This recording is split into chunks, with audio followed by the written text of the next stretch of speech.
Muy buenas tardes, queridos amigos. Bienvenidos una semana más a vuestro canal, Manuel Díaz Vargas MDV. Como bien sabes, este es un espacio de encuentro, un espacio para los libros, para los autores y las letras.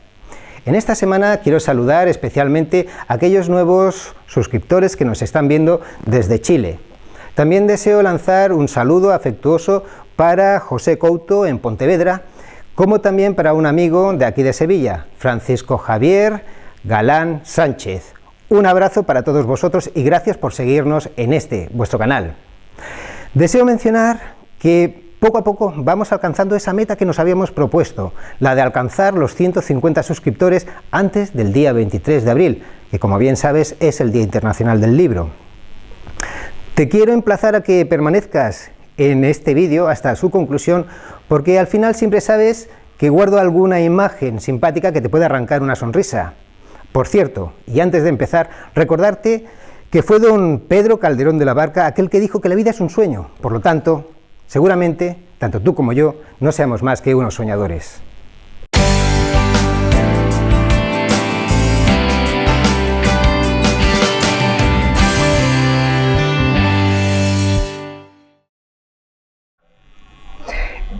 Estamos ya en nuestro espacio tomando un café con un libro. Y esta semana os quiero seducir para que leáis esta joya, esta perla de la literatura. Me he permitido traer mi ejemplar personal de Platero y yo, de Juan Ramón Jiménez. Es una obra que es difícil utilizar un adjetivo adecuado, dada la grandeza de la prosa que utiliza aquí Juan Ramón Jiménez. Muchos piensan de que Juan Ramón Jiménez en este libro ha escrito un libro de diario o una autobiografía, y no es el caso. Es más bien la vida narrada de una forma muy poética acerca de este animal, un burrito, basado en los recuerdos de su infancia y en un entorno idílico, el pueblo de Moguer, Huelva, Andalucía, España. Os voy a leer un pequeño fragmento para que veáis cómo suena de mágica las letras de este gran autor. Me voy a poner las gafas.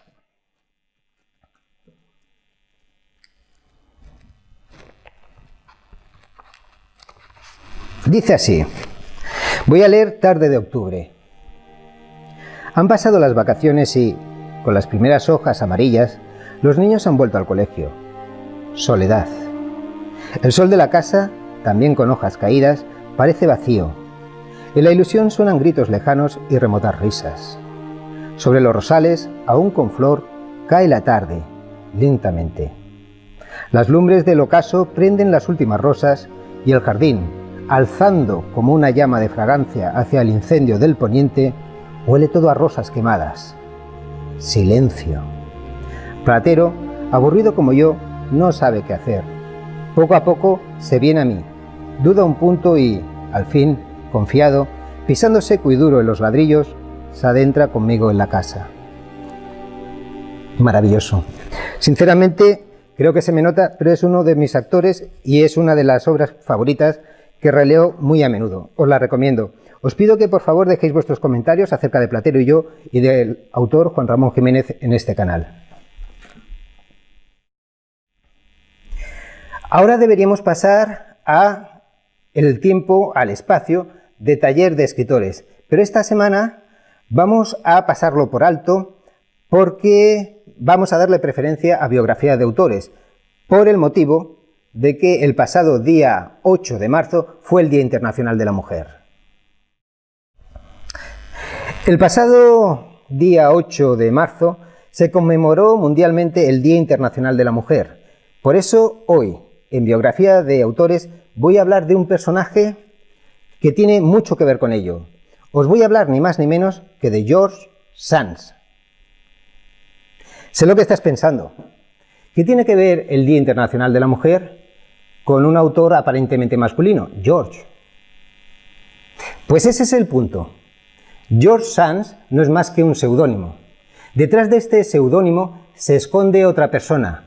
Se esconde nada más y nada menos que Amandine Auguste Lucier Dupont, una gran mujer.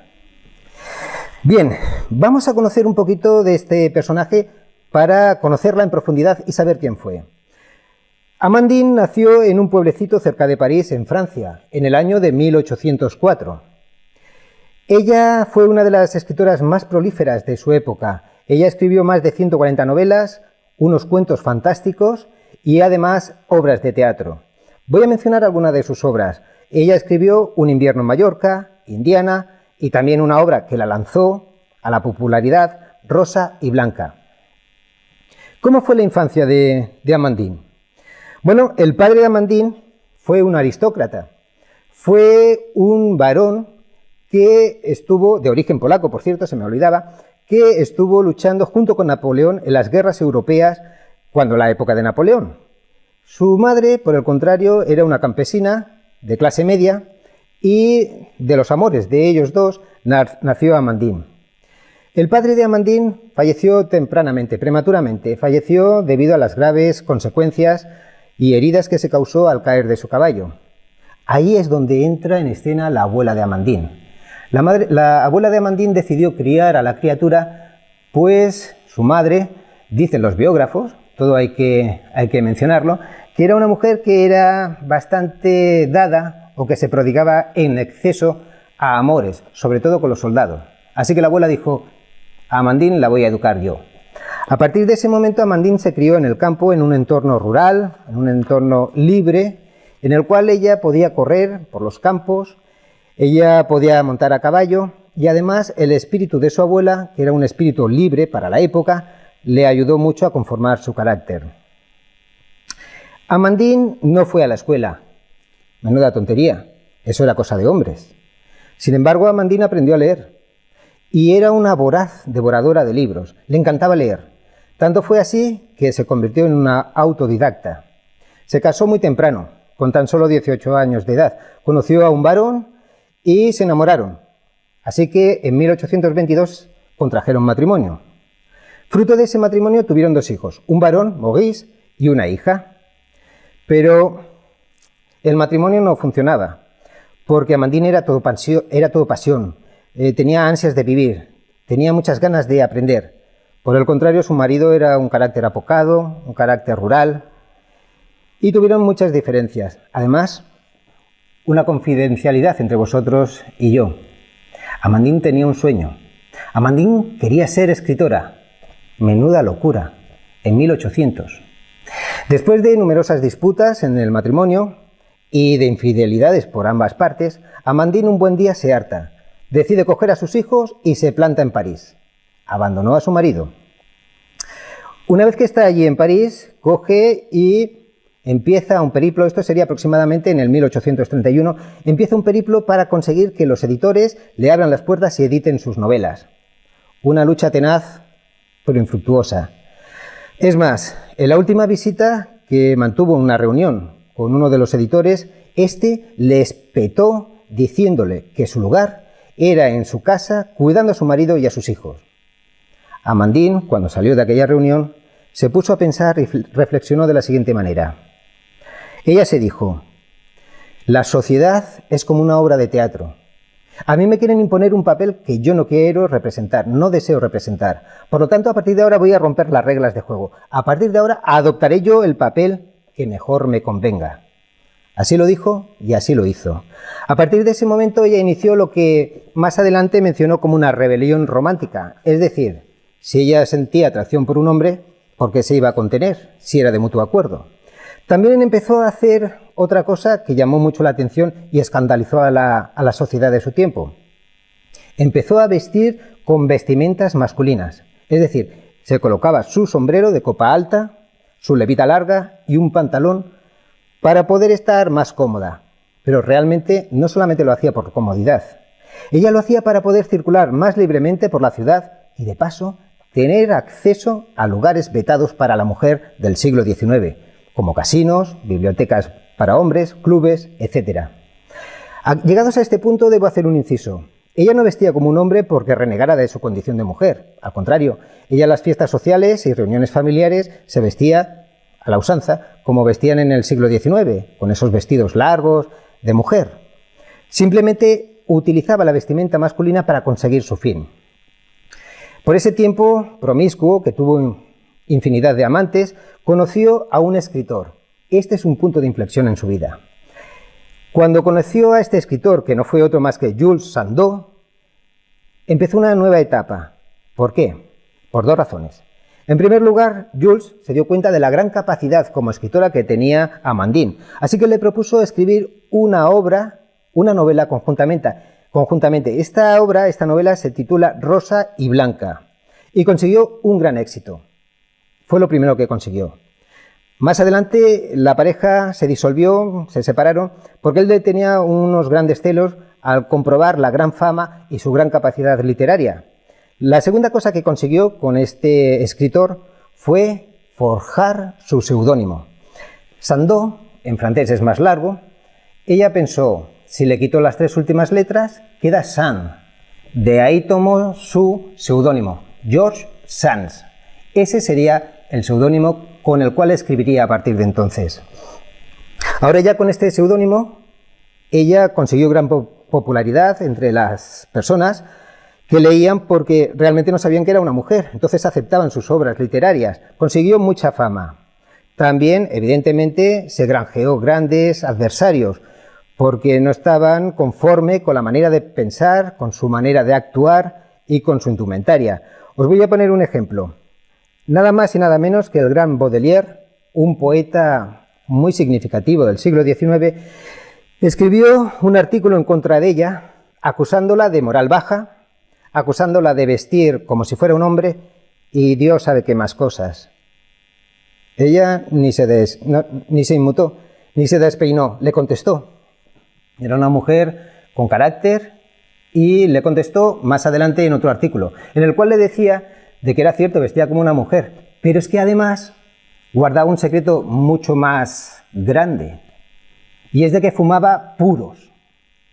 A partir de ese momento, ya no solamente se dejaba ver vestida de hombre, con pantalones, levita, etc., sino además se representaba fumando grandes puros habanos, un escándalo para la época. No obstante, no todo fue en ella transgresión y escándalo. Cuando ella contaba 32 años de edad, conoció a quien se podría decir el amor de su vida, otro punto de inflexión en la vida de Amandine. Mediante un amigo en común le presentaron a Frédéric Chopin. Se enamoraron. Pero aquí, notad, ella vuelve a romper moldes. ¿Sabéis por qué? Amandine tenía 32 años de edad, como he mencionado anteriormente, pero Frédéric Chopin tenía 26, 6 años menos que ella. Fijaros bien, estamos en pleno siglo XXI. Hoy día, en el siglo XXI, no es usual que la mujer sea mayor que el hombre. Sin embargo, hazte una idea de cómo sería hace 250 años atrás. Aquella relación cuajó. Se hicieron amantes y su relación duró aproximadamente sobre 11 años. Se fueron a vivir juntos, la pareja y los 2 hijos de Amandine, el niño y la niña. Pero, claro, en la vida no todo son rosas y no todo son cosas buenas las que nos ocurren. Frédéric Chopin enfermó de tuberculosis. En ese tiempo, el médico de cabecera, el médico familiar, le aconsejó de que pasaran el invierno en un clima más benigno y les aconsejó Mallorca. Fueron a Mallorca. Allí fue donde Amandine compuso la obra Un invierno en Mallorca y donde Frédéric Chopin compuso algunas de sus más famosas y célebres obras al piano. Vuelven otra vez a París después del invierno y rompe la pareja, se separan. No se separaron porque no se amaran, se separaron, es largo explicarlo, por culpa de la hija de Amandine, una serie de discusiones familiares en la cual cada cual tomó parte por un partido diferente. Ya lo contaré en otro momento si viene al caso. La cuestión es que la pareja se rompe. Por esa época también, 1848, en el aire se iba inflamando, se iba notando una rebelión, se iba notando la revolución de 1848 para quitar a Napoleón III.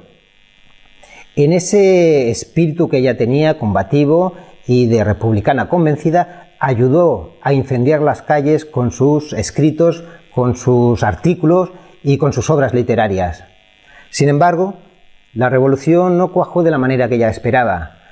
Sumado a la ruptura sentimental con Frédéric Chopin y posteriormente el fallecimiento de este, ella cayó en una grave depresión. A partir de entonces decidió reposar más tranquilamente, recapacitar en muchos aspectos de su vida y se volvió a su pueblo, a un castillo que tenían de propiedad.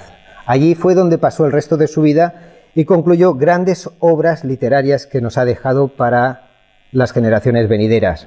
He mencionado que tuvo grandes detractores, pero también es cierto de que consiguió hacerse un hueco en un mundo hecho para y por el hombre. Algunos de los que más la quisieron, de sus amigos más apegados a ellas, fueron escritores de la talla como Honoré de Balzac, Alejandro Dumas, Julio Verne o Gustave Flaubert, grandes escritores contemporáneos del tiempo de Amandine.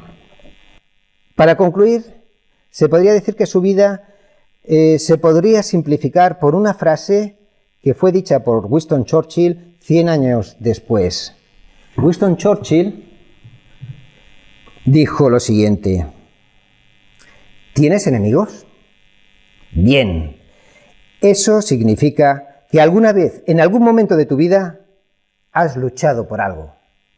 Esa fue la vida de Amandine, de George Sand, una mujer apasionante, una vida auténtica, una vida de novela. He mencionado, por cierto, una vida auténtica. ¿De dónde viene la palabra auténtica o auténtico? El significado etimológico de auténtico viene del latín, authenticus. En su versión podría decirse que authenticus es algo original, que lo es, pero también responde a algo más.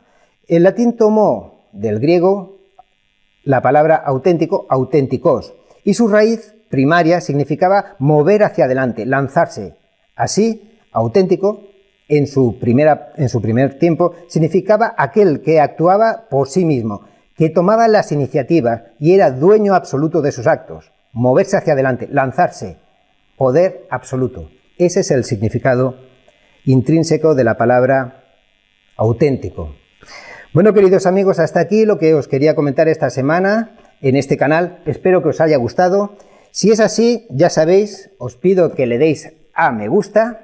Quiero que por favor dejéis aquí todos vuestros comentarios, preguntas, sugerencias para conseguir de que este canal sea un canal vivo e interactivo. Por cierto, si te ha gustado, reenvíalo a alguien que le guste la literatura para conseguir que seamos más el número de suscriptores. Por último, emplazarte hasta la próxima semana. Gracias por tu tiempo y recordarte que fue nada más y nada menos que don Pedro Calderón de la Barca aquel que dijo que la vida es un sueño y por lo tanto, tanto tú como yo somos seguramente unos soñadores. ¿El chope este? ¿No es de la fábrica de los embutidos? ¿Es del chope? Hombre, no. Este era el pianista. Su hermano el fabricante del chope. Claro, cabeza, como los dos, Enrique era el de los coches y su hermano Roque, el de los quesos, Roque, Fo. Yo.